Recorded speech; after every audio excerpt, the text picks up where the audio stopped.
हरि ओम श्री गुरुभ्यो नमः। श्री महागणाधिपतये नमः। गुरुर्ब्रह्मा गुरुर्विष्णु गुरुर्देवो महेश्वरः। गुरुः साक्षात् परब्रह्म तस्मै श्री गुरवे नमः। सदाशिवसमारम्भां व्यासशङ्करमध्यमाम् अस्मदाचार्यपर्यन्तां वन्दे गुरुपरम्पराम्। हरितसगोत्रोत्पन्नं हरिभक्तिपरायणं शङ्करगुरुवरेन्द्रचरणं शरणं प्रपद्ये। श्रीमहद्भ्यो गुरुभ्यो नमः। अरुणां करुणातरङ्गिताक्षीं धृतपाशाङ्कुशपुष्पबाणचापाम् अनिमादिविरयूवृताम् अयूकैः अहं चैव विभावयेद्भवानीम्। श्रीमात्रे नमः। कृष्णाय वासुदेवाय देवकीनन्दनाय च नन्दगोपकुमाराय गोपालाय नमो नमः। श्री गोपालकृष्ण परब्रह्मणे नमो नमः। वसुदेवसुतं देवं कंसचाणूरमर्दनं देवकी परमानन्दं कृष्णं वन्दे जगद्गुरुं। श्री जगद्गुरु महाप्रभवे नमः। प्रेक्षक महाशैలకు స్వాగతం సుస్వాగతం। మనము ఈనాడు మనకు తోచినంతగా కృష్ణుని గురించి మనం తెలుసుకుందాం। కృష్ణుడు అంటే ఎవరు? అందరికీ తెలుసు, కృష్ణుడు అంటే దశావతారాలలో ఒక అవతారము కృష్ణుడు। కంసుడిని చంపడానికి పుట్టాడు అని చెప్పి ఇదంతా కూడా మనకు తెలుసు। కానీ కృష్ణుని యొక్క తత్వము మహా గొప్పనైనటువంటి ఒక తత్వం, మామూలు తత్వం కాదు। అందుకే అతడు పూర్ణావతారం। 9 అవతారాలలో కృష్ణుడు పూర్ణావతారం। రెండవది జగద్గురువు, మొట్టమొదటి జగద్గురువు కృష్ణుడు మనకు।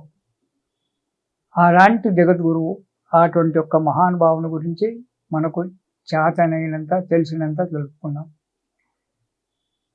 కృష్ణుడు అంటే అర్థం ఏంటి అంటే, కృష్ణుడు అంటే మనం ఏమనుకుంటామంటే నల్లనివాడు, పద్మనయనంబులవాడు, శృంగారసంబుల మౌలి సర్పచ్చిక పించమువాడు, శృంగారసంబుపై జల్లెడివాడు అని చెప్పి పోతనామాచుడు అన్నట్టు నల్లగా ఉంటాడు, నెబిలి పించం ఉంటుంది, గోపాలుడు మురళి వాయిస్తాడు, ఓ కాళ్ళ మీద ఓ కాళ్ళు వేసుకొని నిలబడతాడు అని చెప్పి అనుకోవడమే కాదు, అందులోనే ఉన్నదంతా కూడా ఆ రూపంలోనే ఉంది। ఆ కృష్ణుని యొక్క రూపాన్ని మనం ఎలా చూస్తాం? కస్తూరి తిలకం లలాట పలకే వక్షస్థలే కౌస్తుభం నాసాగ్రే నవమౌక్తికం కరతలే వేణుం కరే కంకణం నాసాగ్రే నవమౌక్తికం హరిచందనోజ్వలం। అటువంటి వాడు గోపాలకృష్ణుడు। అలాంటి రూపాన్ని మనం చూస్తూ ఉంటాము। గోపస్త్రీ పరివేష్టితో విజయతే గోపాల చూడామణి, ఆ గోపాల చూడామణి। అలాంటి కృష్ణుని మనకు తెలుసు, కానీ కృష్ణునిలో ఉండబడేటువంటి ఒక తత్వం మహా గొప్పనటువంటిది। కష్టం నివారయతి కృష్ణ అని చెప్పర్థం। కష్టాలను పాపేటువంటి వాడు కృష్ణుడు। కృష్ణ అంటే నలుపు అనేటువంటి ఒక అర్థం కూడా ఉంది। అవతారాలు ఇచ్చేటప్పుడు కృతౌ శ్వేత త్రేతాయాం గౌరవర్ణ ద్వాపరే కృష్ణ అని చెప్పి శ్వేత గౌర కృష్ణవర్ణాలని చెప్పి చెప్పుకుంటూ వచ్చాడు ఒక దగ్గర వ్యాసమహాముని। కృతయుగంలో తెల్లగా ఉండేవారట, ద్వాపరయుగం వచ్చేటప్పటికి ఎరుపు రంగులోకి వచ్చారట, త్రేతాయుగంలో ఎరుపు రంగుకి వచ్చారట। అంటే రాముడు నల్లని వాడే కదండి, మీరు ఎరుపు రంగు అంటున్నారంటే ఆ నలుపులో కూడా కొద్దిగా భేదం ఉంది। ద్వాపరయుగం వచ్చేటప్పటికి కృష్ణవర్ణమైంది, అంటే పూర్తి నలుపు। అందుకే కృష్ణుడు నల్లని వాడు అనేటువంటి ఒక పేరు సార్థకమైంది।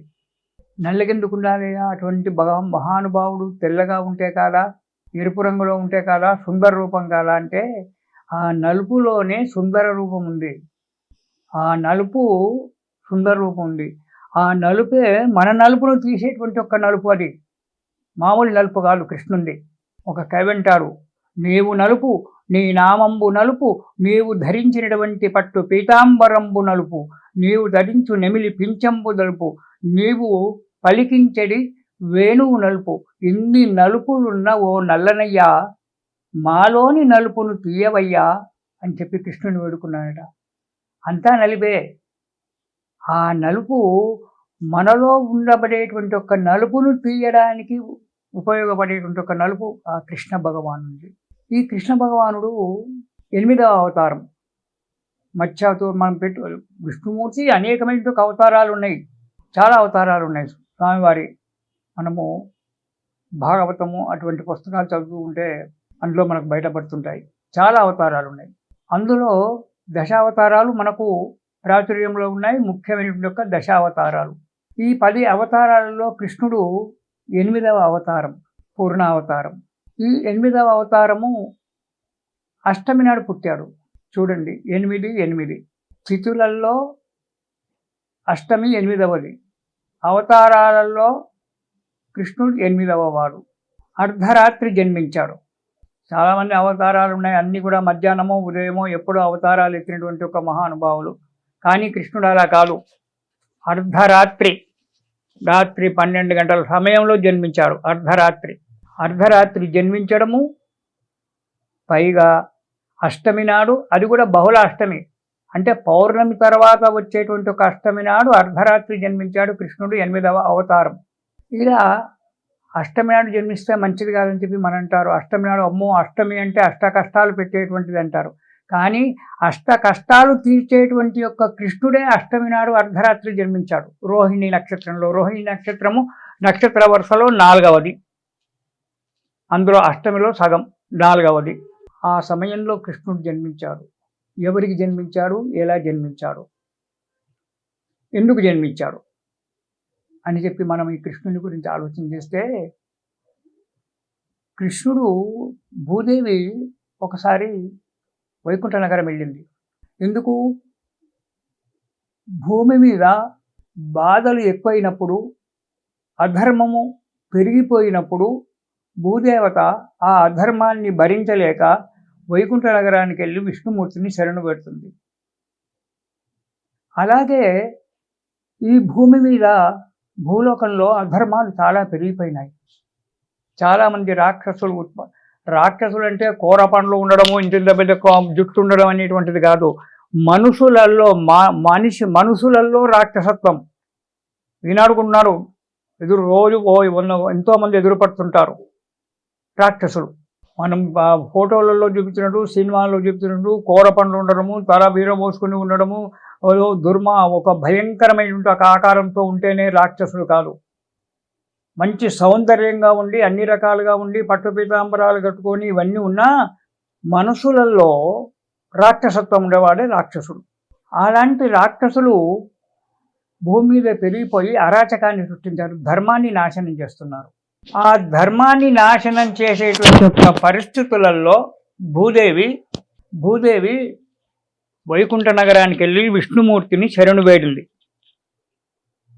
అప్పుడు విష్ణుమూర్తి అన్నాడు, సరే నీవేం భయపడకు భూదేవి, నేను ద్వాపర యుగంలో